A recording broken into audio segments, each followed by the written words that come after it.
입국하는 외국인을 상대로 한국의 서울, 그러면은 제일 먼저 떠오르는 이미지가 무엇입니까? 라고 물었어요.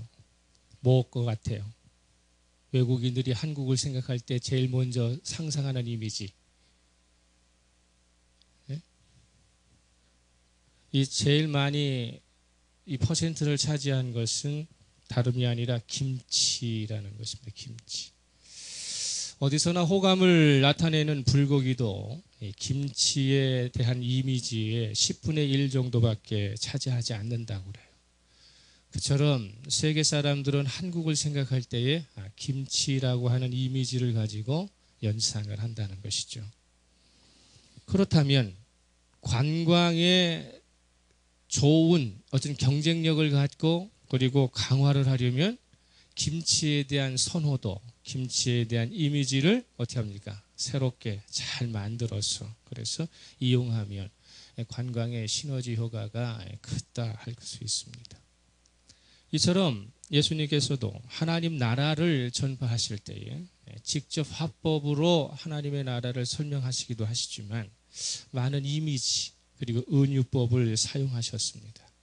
겨자씨와 누룩에 대한 이미지, 잔치라고 하는 이미지, 그리고 농부가 봄에 파종하는 씨 뿌리는 그런 파종의 이미지, 어느 날 하나님의 심판하셨을 때의 알곡과 가라지라고 하는 이미지, 그리고 농부가 새 땅의 보화를 발견했을 때에 그걸 어떻게 한다고 하는 보화에 대한 이미지 등의 그런 것을 사용하셔서 주변에 쉽게 볼 수 있고 만나볼 수 있는 그것을 통해서 하나님 나라가 어떤 것인가를 이미지화하셔서 그렇게 전파하시는 이유는 당신의 말씀을 듣는 청중들이 쉽게 복음을 이해할 수 있고 그리고 복음을 가까이 접할 수 있도록 조치하시는 것이죠. 소위 마태복음 5장에서부터 시작되고 있는 산상수훈이라고 하는 것이 있죠. 산상수훈이. 심령이 가난한 자는 복이 있나니 저희가 천국을 이라는 것을 한다는 그런 것이죠. 그래서 심령이 가난한 자는 복이 있다 하는 것 가운데 속에서의 이 팔복의 제일 마무리 부분에 가서도 제자들과 그리스도인의 공동체를 겨냥해서 주님께서는 어떻게 살아야 한다, 세상에 그리스도인의 삶은 어떠해야 한다 라고 하는 것을 이미지를 가져오셨을 때 소금이라고 하는 속성과 성질을 이용해서 빛이라고 하는 세상에 빛이 되어야 한다는 빛이라고 하는 성질을 이용해서 하나님께서는 어떻게 그리스도인은 살아야 한다라는 것을 말씀하실 때에도 다양의 어떤 직접 화법이 아닌 이미지화를 하셔서 전달하시기도 합니다. 어느 시대를 막론하고 좋은 이미지를 창출한다고 하는 것, 그래서 사물을 제대로 설명하고 상대방을 납득시키기 위해서 다양하고 좋은 이미지를 창출하는 것은 매우 중요하고 그리고 매우 실속 있게 작용될 수 있는 것입니다. 그만큼 끊임없는 노력을 기울여서 자신의 새로운 이미지, 좋은 이미지, 선한 이미지, 교회에 대한 이미지, 모든 이미지들을 잘 살려서 그래서 전략적으로 내놓아주고 보아주어야 할 때 그때의 교회의 성장 그리고 부흥은 있을 수 있는 것이죠. 예수님께서 이 세상으로 다시 재림하실 때까지 이 지상에 현존하는 교회는 대사회적으로 만나는 사람들에게 복음의 사명을 끝까지 감당해야 할 몫이 있다고 하는 것입니다. 그러면 교회가 이제껏 구축한 이미지, 그것이 선했든 건강했든 오늘날 2000년 역사 가운데 속에 교회가 세상에 대하여 구축한 이미지는 무엇인지를 우리가 잘 알아야 되고 그 기반 아래 앞으로 계속 선한 이미지를 어떻게 만들어 갈 수 있느냐는 사실상 교회의 사활을 걸고서 접근해야 한다고 하는 사실이죠. 불행하게도 근래 들어와서 세상에 대한 교회의 이미지는 부정적인 측면으로 많이 어떻게 합니까? 기울어져 버렸습니다. 계속 나쁜 쪽으로 추락하고 있다는 것이 심각성을 더하고 있는 것입니다. 감리교 신학대학의 실천 신학을 가르쳤던 고 안성모 교수가 어느 강연에서 행한 그 논문 그리고 그것을 우리가 볼 때에 개신교를 비판하는 그룹들이 교회하고 떠올리면 부정적인 이미지가 있는데 4-5가지로 정리를 할 수 있다라고 하는 논문을 제가 본 적이 있어요. 그가 지적하는 교회에 대한 부정적인 이미지에 대한 그 논술을 이렇게 보게 되면 가슴이 뜨끔하고 마음이 아프게 하는 지적들이지만은 그 중에서 2개 정도를 소개해 보면은 교회를 비판하고 있는 그리고 교회를 제대로 알지 못하는 사람들이 교회에 대한 이미지 중에 가장 각인 찍힌 게 초딩 이미지라는 거예요. 초딩 이미지. 이것은 즉 반지성주의를 말하는 것입니다. 일반적인 수준에도 지적 수준에도 못 미치는 목회자들의 설교가 그렇고 목회자의 설교 속에 약장사 같은 이미지가 나타나고 또 번잡한 지하철 등에서 사람들이 많이 몰려다니는데 몰지각하게 전도하는 양태들, 종말론에 대한 광신자들, 대사회적인 문제가 발생할 때마다 철없이 내뱉는 목회자들의 철없는 발언들, 일부 기도원에서 야기된 비상식적인 사건 등 이런 것들을 뼈아프게 지적하면서 지적 수준이 낮은 그래서 지성적이지 못한 이미지가 지금 확산되고 있는 연로에 있다. 그래서 교회를 향해 초딩과 같다라고 하는 이미지가 지금 확산화된다는 것이죠. 2번째는 가슴 아프게 짝퉁 이미지가 많다는 거예요. 기독교와 연관된 것 같지만 실상은 아무런 전혀 관계없는 사이비 집단들, 이단들의 몰지각한 행태들이 언론에 노출되면서 기독교의 본질과 진리를 제대로 접해보지 못한 일반 시민들에게 기독교가 이단과 또 사이비와 다를 바 없는 동일시되는 그렇게 이미지가 지금 많이 나타난다는 것입니다.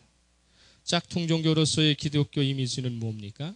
여타 다른 종교와 같이 기복신앙이 너무도 많이 활성화되어 있는 기복신앙에 대한 이미지들, 병 고치는 그런 것들, 노력 없는 성공을 부여할 수 있다고 하는 그런 것들, 무조건 믿기만 하면 뭐든지 잘 되게 해줄 것이라고 하는 막연한 기대를 나타나게 하는 기독교 신앙의 그런 것들이 전부인 것처럼 그렇게 호도되고 보여질 때가 너무도 많다는 것이죠. 교회가 이 세상의 다양한 이 폄하에서 벗어나서 칭찬받고 존경받는 대상으로 다시 돌아서려면 무엇보다도 교회의 본질이 무엇인가를 잘 알고 그 본질을 회복시켜서 건강했던 그러한 교회의 이미지를 어떻게 합니까? 회복시키는 동시에 그러한 이미지를 더욱 활성화시켜서 제대로 알려주고 그리고 제대로 살아야 할 필요성이 매우 시급한 시대가 오늘 우리가 살고 있는 이 시대라고 하는 것입니다. 기독교의 본질에 입각한 건강한 신앙을 추구했던 그 옛날 처음 교회, 초대교회 성도들은 교회에 애초부터 없었던 것을 억지로 만들어내던 그래서 억지로 만들어내서 참된 교회를 또 이미지를 구축했던 것이 아니라는 것이죠. 처음부터 애초부터 예수님에게서 나왔고 예수님께 배웠던 것을 그대로 자신의 삶에 실생활적으로 적용할 때에 자연스럽게 대사회적으로 아름다운 교회의 이미지가 하나씩 형성되어 갔다는 것입니다. 사도행전 2장 42절 그리고 46, 47절을 보게 되면 그들이 사도의 가르침을 받아 서로 교제하고 떡을 떼며 오로지 기도를 하기를 힘쓰니라. 날마다 마음을 같이하여 성전에 모이기를 힘쓰고 집에서 떡을 떼며 기쁨과 순전한 마음으로 음식을 먹고 하나님을 찬미하며 또 온 백성에게 칭송을 받으니 주께서 구원받는 사람을 날마다 더하게 하시니라 말씀하시고 있습니다. 즉 예수께로부터 온 진정한 복음의 진수를 자신의 삶에 잘 적용시킴으로 그렇게 자연스럽게 살다가 보니까 그렇지 않은 사람들에 의해서 이미지가 구축이 된다는 것이죠.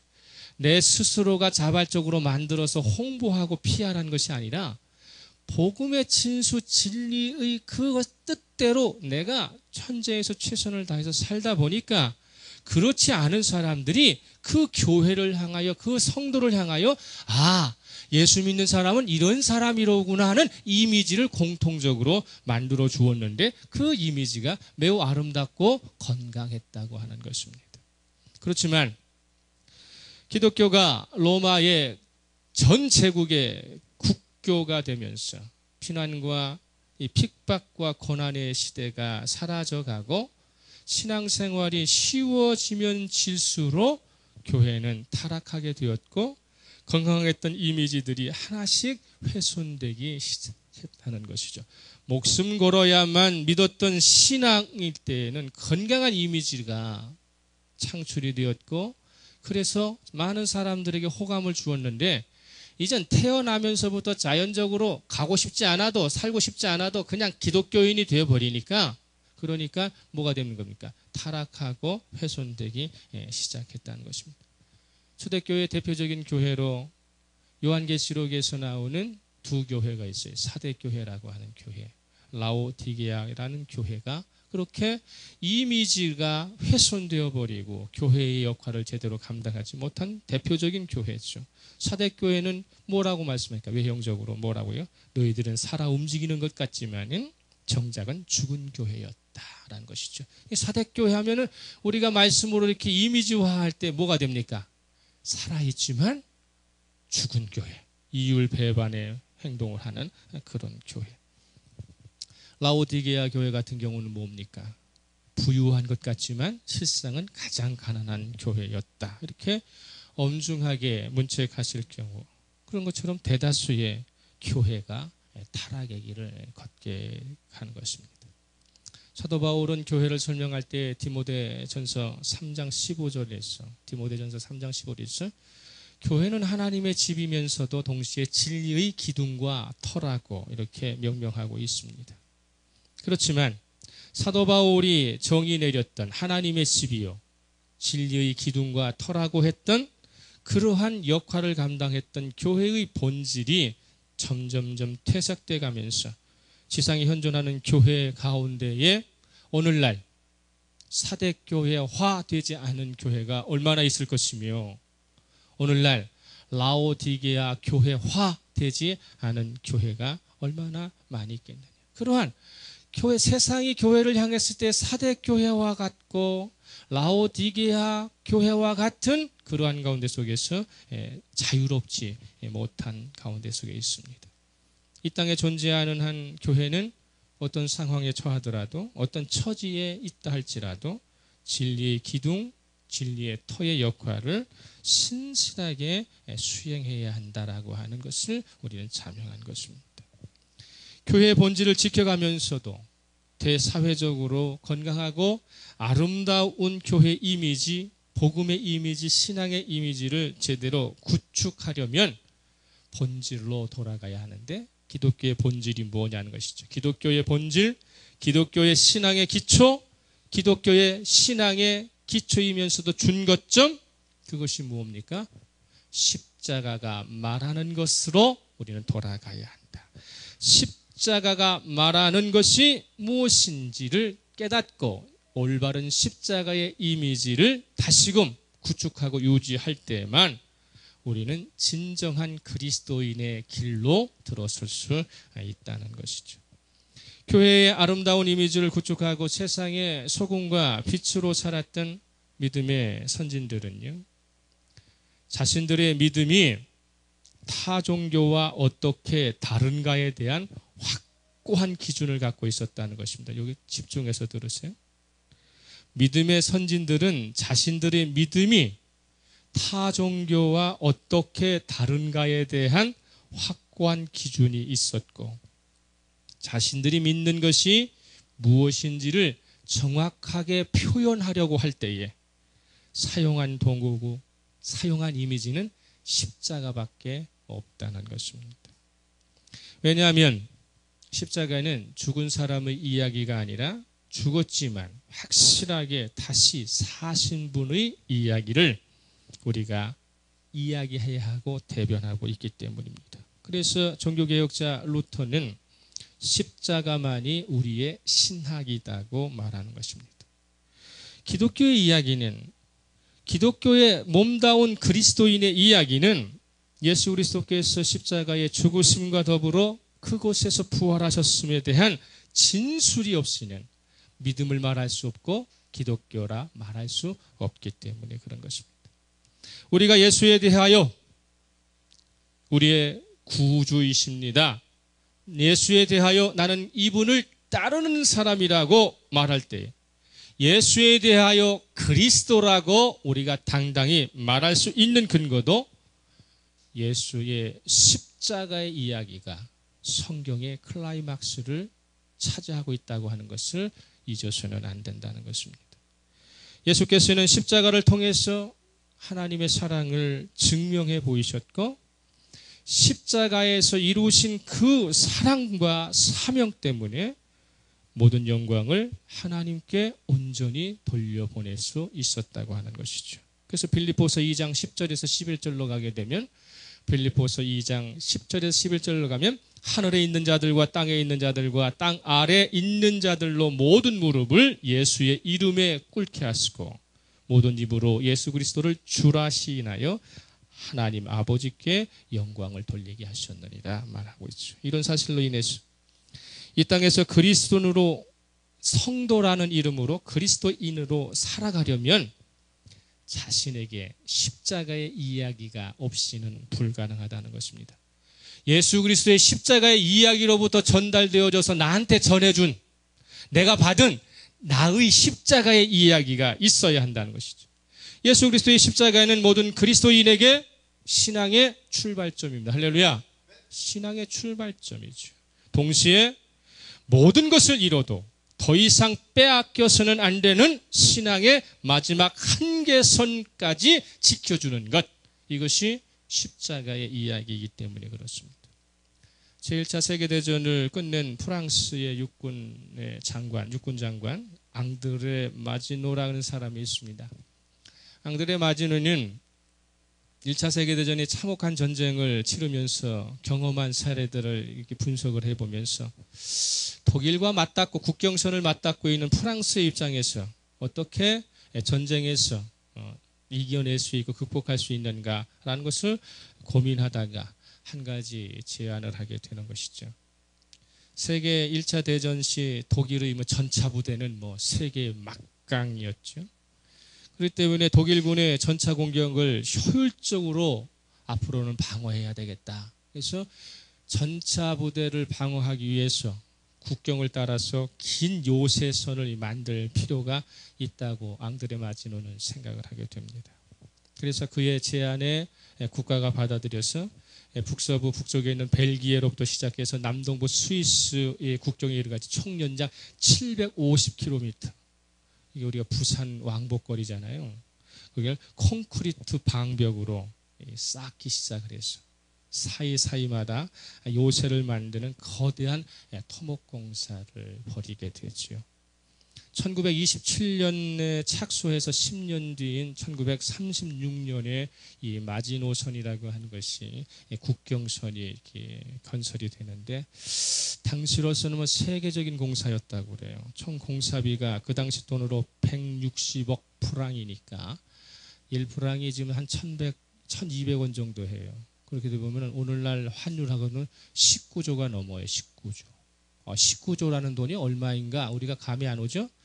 4대강 사업을 했을 때 정부가 발표한 금액이 26조예요.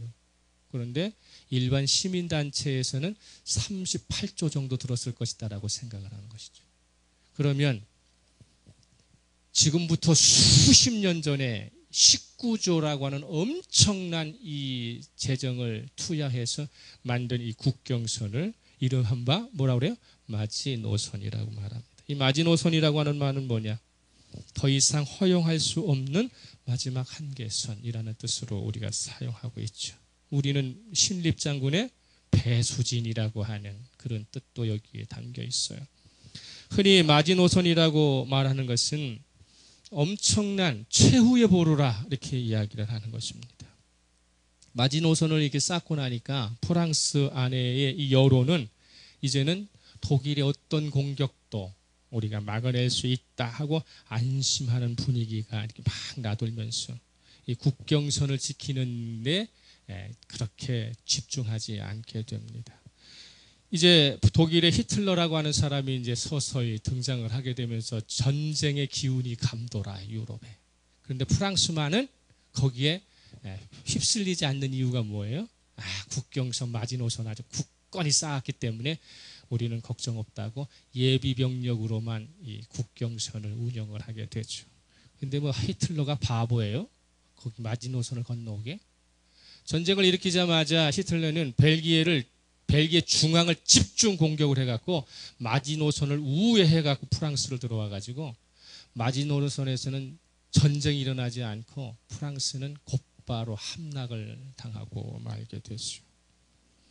그래서 엄청난 기술과 인력 그리고 자금을 퍼부어서 최고의 요새를 건설해 놓았지만 무너지고 말았다고 하는 것입니다.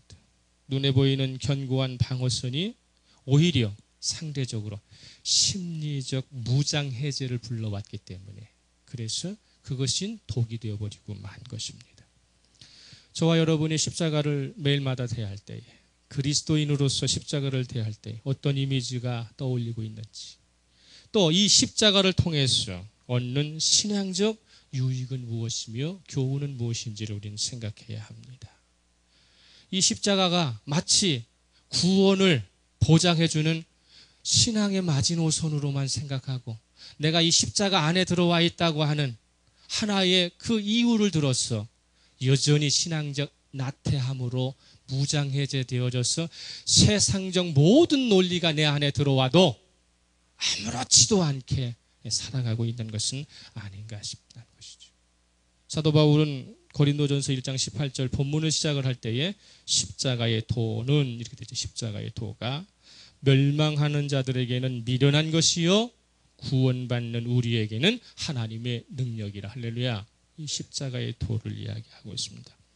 이 십자가의 도라고 하는 말은 17절 하반절에 보게 되면 17절을 보게 되면 이런 말이 있어요. 1장 17절에 그리스도께서 나를 보내심은 세례를 베풀게 하려 하심이 아니요 오직 복음을 전하게 하려 하심이로되 말의 지혜로 하지 아니함은 그리스도의 십자가가 헛되지 않게 하려 함이니라.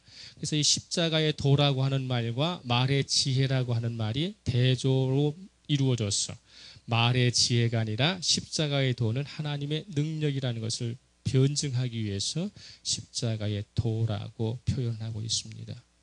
이 십자가의 도라는 이 도는 로고스를 이야기해요. 그래서 십자가의 말씀은 그런 뜻입니다. 십자가의 말씀. 십자가에서 하나님이 말씀하시는 것은 십자가에서 하나님이 의도하시는 것은 무엇이다? 라고 말하는 것이죠. 십자가의 말씀은 무엇인가? 첫째로 신화나 전설로 만들어진 허구가 아니라 구원이 현실적으로 일어나고 있는 실현되고 있는 하나님의 능력이 나타나는 현존이라는 것이 현재이다. 이 십자가는 우리의 신앙의 마지노선도 아니고 저와 여러분의 폐물과 액세서리 속에 쓰여지는 그런 액세서리가 아니라 하나님의 구원의 능력이 나타나고 있는 현존의 장소이고 실제의 장소이다. 할렐루야. 여기 십자가의 말씀이에요. 그 당시 사람들은 십자가에 매달린다는 것이 무엇인가를 잘 알고 있었어요. 오늘 우리는 십자가에 매달린다는 것이 무엇인 뜻인지 몰라요. 경험해보지 않았기 때문에 그 시대를 살아보지 않았기 때문에 그러나 그 시대 사람들은 십자가에 매달린다는 것이 무엇을 말하는 것이며 십자가가 가져다주는 고통과 이 아픔이 무엇인지를 너무도 잘 알기 때문에 그러고 그것이 얼마나 수치스러운 일인가를 너무도 잘 알고 있었습니다. 십자가에서 죽임당한 예수 그리스도를 통해서 모든 인간이 하나님의 구원이 대상이 된다고 하는 것은 허튼 소리에 불과했고 미친 소리에 불과했다고 하는 것이죠. 그렇지만 사도 바울은 십자가의 말씀만이 우리의 구원을 이끌어줄 수 있는 유일한 길이라고 말하는 것이죠. 고린도후서 4장 10절에서 12절을 보게 되면 고린도후서 4장 10절에서 12절을 보게 되면 우리가 항상 예수의 죽음을 몸에 짊어짐은 예수의 생명이 또한 우리 몸에 나타나게 하려 함이라. 우리 살아있는 자가 항상 예수를 위하여 죽음에 넘겨짐은 예수의 생명이 또한 우리 죽을 육체에 나타나게 하려 함이라. 그런즉 사망은 우리 안에서 역사하고 생명은 너희 안에서 역사하느니라. 할렐루야. 이것이 십자가의 이야기죠. 십자가는 예수의 속죄와 죽음을 통해서 구원의 의지가 그대로 실현된 장소라는 것입니다.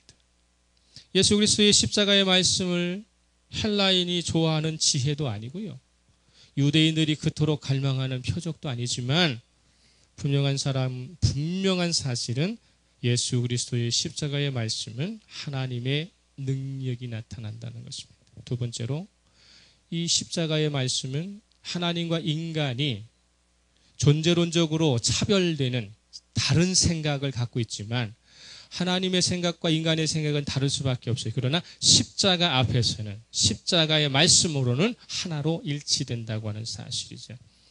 인간은 하나님께서 지으신 세계를 보면 당연히 하나님을 인식할 수 있도록 우리가 창조되었어요. 봄, 여름의 사계절을 통해서 그런 것 속에 풀잎 하나의 잎을 보면서 꽃잎 하나의 꽃잎 하나를 보면서 이것을 만드신 분이 누구시고 이것을 운행하시는 분이 누구신지를 자각할 수 있도록 하나님께서 만들어 주셨다고요. 그럼에도 불구하고 영적으로 눈이 어두워졌어. 하나님을 하나님으로 인정하지 않는 어리석은 세대에 우리가 빠져버리고 말았다는 것이죠. 사도 바울은 안타깝게 로마서 1장 21절에서 하나님을 알되 하나님을 영화롭게 아니하며 감사하지도 아니하고 오히려 그 생각이 허망하여지며 미련한 마음에 어두워졌도다. 욕심 때문에 하나님을 보지 못하는 것이죠. 하나님은 그렇기 때문에 인간의 어리석고 오만한 마음에서 흘러나오는 그 인간의 오만한 머리에서 흘러나오는 지혜를 가지고서 구원하여 주지 않으셨고 인간의 허튼 지혜를 물리치시고 오히려 그들이 꺼려합니다. 그리고 그들이 어리석게 취급하고 있는 십자가를 이용한 역설적 십자가를 통해서 우리의 구원을 이루어 주시는 것이라는 것이죠. 십자가가 전하는 말씀에 우리가 마음을 기울이지 않는다면, 십자가의 말씀에 우리가 가슴을 열지 않는다면 구원으로 인도받을 수 없다고 하는 사실입니다. 인간의 고통과 절망 속에 찾아온 예수 그리스도의 십자가가 속죄의 죽음만이 우리에게 완성된 구원을 이루어 주기 때문에 십자가의 말씀을 따라서 우리가 살아갈 때 하나님이 구원하시는 능력, 참된 지혜를 제공받을 수 있다는 것입니다. 그렇기 때문에 주님께서 십자가를 지셨다고 하는 것은 그를 따르고자 하는 모든 사람들에게 가장 올바른 척도는 십자가여야 한다는 것입니다. 주님께서 주님을 따르고자 하는 사람에게 반드시 지워주시는 짐은 십자가라는 것이죠.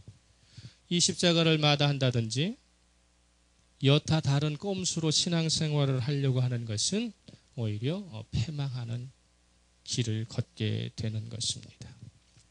이런 예화가 있어요.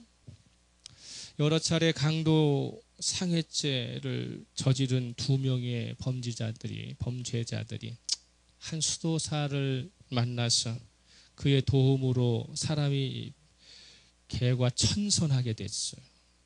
회개하게 됩니다. 그러면서 이제 회개한 마음을 가지고서 어떻게 하면 나머지의 인생을 잘 살 수 있을까 생각하면서 이 두 사람이 수도사를 찾아가서 자신의 모든 죄를 다시 한번 고백하고 어떻게 하면 새 삶을 살아갈 수 있습니까? 라고 이 수도사에게 묻죠. 수도사가 이렇게 얘기합니다. 일생에 한 번밖에 없는 기회일 수도 있으니까 무거운 십자가를 하나 만들어 가지고 성지 순례할 것을 권하게 되는 것입니다. 영화 많잖아요, 그죠? 그리고 또 뭐 예루살렘에 우리가 성지 순례 가면 비아 돌로로사라고 하는 주님의 십자가의 길이 있어요. 그 길마다 많은 수도사들이 어떻게 합니까? 십자가를 지고 가는데 요새는 그 십자가가 무거우니까 십자가 맨 밑에 못 달아요. 도르래 달아가지고 끌고 가시는 분들 많단 말이죠. 그리고 우리 퍼포먼스 할 때도 십자가에 도루를 달아가지고 그래서 땅에 끌고 다니시는 분 많아요. 그렇게 하지 못하는 것보다는 낫지만 그런 우리 한번 생각해 봐야 할 문제라는 것이죠.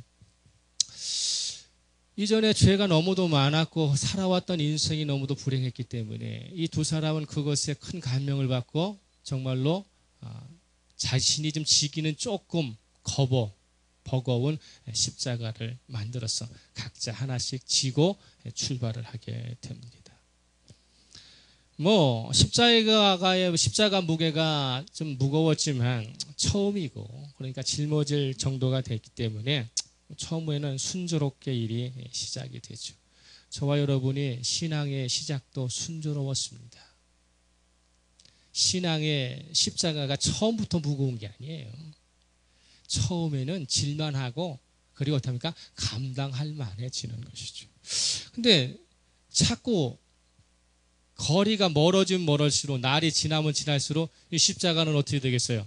무거워지기 시작하는 것이죠. 그러다 보니까 어깨도 저려오고 발도 아프고 그리고 이 십자가가 여간 불편한 게 아니란 말이죠. 두 사람이 생각을 합니다. 이걸 지고 우리가 목적지까지 갈 수 있을 것인가 라는 고민을 하다 보니까 자신이 없는 거예요. 그래서 십자가를 변형시키기로 결정을 합니다. 모공소를 찾아간 이 두 사람은 한 사람은 십자가의 가로대를 잘라버린 거죠. 십자가의 가로대를 잘라버리니까 형태는 좀 볼품스러워도 아직은 십자가니까 그래서 십자가를 이 가로대를 잘라서 그래서 어깨에 마침에 맞춰서 치게 되고 한 사람은 앞에 사람이 이 가로대를 이렇게 잘라버리니까 볼품이 없고 미안한 거야. 그래서 두 번째 사람은 십자가를 반토막을 내는 거예요. 반을 이렇게 잘라가지고. 그래서 형태는 그대로인데 반이 나가버린. 여기서부터 해서 반을 이렇게 잘라버린 것이죠. 그러다 보니까 한편으로 편했어요. 한 사람은 가로대를 자르고 형태는 변형시키지 않았지만 중간을 잘라가지고 무게를 낮춰서 그래서 가게 된 것이죠. 그렇지만 광야에 들어서고 사막에 들어서고 길을 들었으면 이것조차 어떻게 되는 겁니까? 무겁게 한 것이지요. 무거워지는 가운데 속에 마침내 저 너머에 자신들이 안식할 수 있는 도시가 보이기 시작을 한 것입니다. 버릴 수는 없기 때문에 그 십자가를 지고 그리고 변형되었지만 나름대로 십자가를 가지고서 가는데 고개를 넘자마자 그 도시로 건너가야 하는데 좁고 아주 깊은 계곡이 하나 있는 거예요. 사람으로서는 도저히 건너뛸 수 없고 이래저래 고민하다 여기서 굶어 죽겠구나 생각하면서 그렇다면 지고 온 십자가를 우리가 다리를 만들어서 그래서 한편으로 건너편으로 건너가자고 했는데 처음에 사람은 뭘 잘랐어? 가로대를 잘랐으니까 대야 닿지를 않는 거예요. 두 번째 사람은 닿기는 닿는데 반을 잘라버렸기 때문에 사람이 거기를 디디면 부서지고 마는 것이죠. 십자가의 말씀, 예수 그리스도의 우리가 신앙과 이 복음을 받아들인다고 할 때에 처음에는 시작할 때는 가볍고 쉽고 할만하기 때문에 천천히 그렇게 다니다가 이게 시간이 지나면서 어떻게 됩니까? 고난도 오고 핍박도 오고 환난도 오고 여러 가지로 작용을 하다 보니까 어떻게 합니까? 십자가를 변형시키기 시작하는 것입니다. 어떤 이는 가로대를 잘라버리는 사람이 있고 어떤 사람은 이러저러한 모양을 만들어서 한 것이죠. 그러나 우리를 구원해 주신 그분은 당신의 십자가를 가볍게 하신 적이 없고 변형시키지 않으셨다고 하는 사실입니다. 어떻게든 주어진 십자가를 지시고 가셨기 때문에 우리가 구원의 기쁨을 여전히 누릴 수 있고 기회를 얻었다고 하는 사실이죠.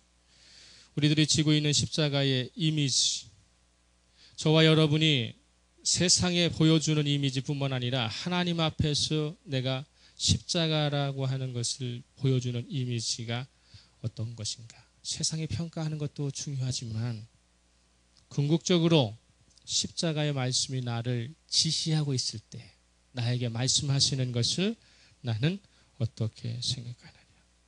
세상 많은 사람들은 십자가의 말씀을 먹고 사는 문제를 가지고서 해결하려고 하지만 십자가는 먹고 사는 문제를 해결해 주는 것이 아니라 죽고 사는 문제를 해결하는 중요한 포인트라고 하는 것을 간과해 버리죠. 영원히 살 것 같고 그리고 자신의 삶은 항상 성공적인 삶을 살 거라고 생각하기 때문에 십자가를 자기 이무대로 변형시키고 가볍게 만들어서 주어진 사명을 나름대로 털어내 버릴 때가 많다는 것입니다. 십자가의 도가 멸망하는 자들에게는 미련한 것이지만 구원을 받는 우리에게는 하나님의 능력이라고 성경은 말하고 있어요. 저와 여러분이 이 십자가를 미련한 자들의 측면에서 바라볼 것이냐 아니면 구원을 받는 우리 측에 내가 포함되어져서 하나님의 능력을 우리가 얻고 살 것이냐. 이것은 오늘 내가 살아가고는 이 현재 속에 십자가의 말씀을 우리가 터득해야 한다고 하는 사실입니다. 고린도전서 2장 2절 한번 볼까요? 고린도전서 2장 2절. 고린도전서 2장 2절